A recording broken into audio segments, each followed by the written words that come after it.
महकमा excise and taxation की संगीन गफलत, प्रॉपर्टी टैक्स की 22 करोड़ 94 लाख रुपए की रिकवरी न करने का इंकशाफ सामने आया। प्रॉपर्टी टैक्स के 51 केसेस के हुक्म इम्तनाए खारिज हो चुके थे। माली साल 2021 से 22 की ऑडिट रिपोर्ट ने महकमे की कारकर्दगी का पोल खोल दिया है। एक्साइज एंड टैक्सेशन दफातर ने 51 केसेस में कानून की खिलाफ वर्जी की है। मजीद इसी पर डिटेल्स हासिल करेंगे, राव दिलशाद हुसैन से बताइएगा।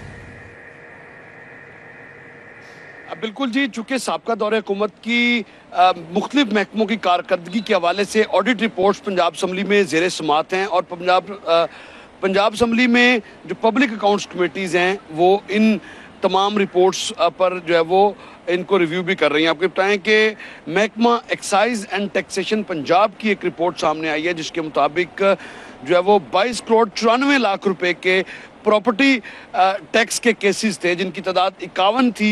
इन 51 केसों के स्टे ऑर्डर भी अदालत से ख़त्म हो गए, लेकिन उसके बावजूद रिकवरी जो है वो नहीं की गई। इस पर जो है वो ये मामला अब पब्लिक अकाउंट्स कमेटी में ज़ेर समात है और फर्दर जो इंक्वायरी है इस पर होती रहेगी। लेकिन आपको बताएं कि ऑडिट डिपार्टमेंट ने इन 22 करोड़ 94 लाख की रिकवरी के अहकाम जारी किए हैं और सिफारिश की है कि अगर रिकवरी ना हो तो मुतल्लिका अफसरान के खिलाफ तादेबी कार्रवाई अमल में लाई जाए।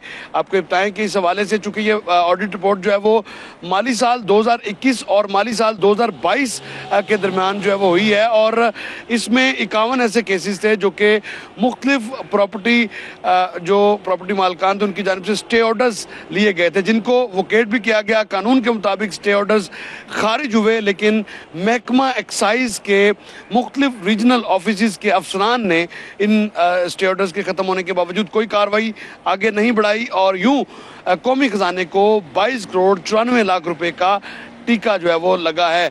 और ना सिर्फ ये बल्कि इसके अलावा दीगर इश्यूज़ के हवाले से भी जो मुख्तलिफ जो गफलत है जिसमें मोटर ब्रांच है या दीगर जो ज़ेली इदारे हैं महकमा एक्साइज एंड टैक्सेशन के, उसकी मद में भी इसी तरह से गफलत की गई है। ताहम इसके हवाले से तफसीली एक ब्रीफिंग भी हो चुकी है पब्लिक अकाउंट्स कमेटी में और पब्लिक अकाउंट्स कमेटी इस पर फर्दर भी जो है वो जो अहकामात है वो जारी करेगी। पूरा मामला सुनने के बाद अगर तो रिकवरी कर ली गई तो मुमकिन तौर पर उन अफसरान के हवाले से कार्रवाई सामने नहीं आएगी। अगर नहीं होती तो फिर जो है वो मुतल्लिका अफसरान के खिलाफ कार्रवाई की सिफारिश कर दी गई है ऑडिट डिपार्टमेंट की जानिब से। ठीक है, बहुत शुक्रिया राव दिलशाद हुसैन आपका।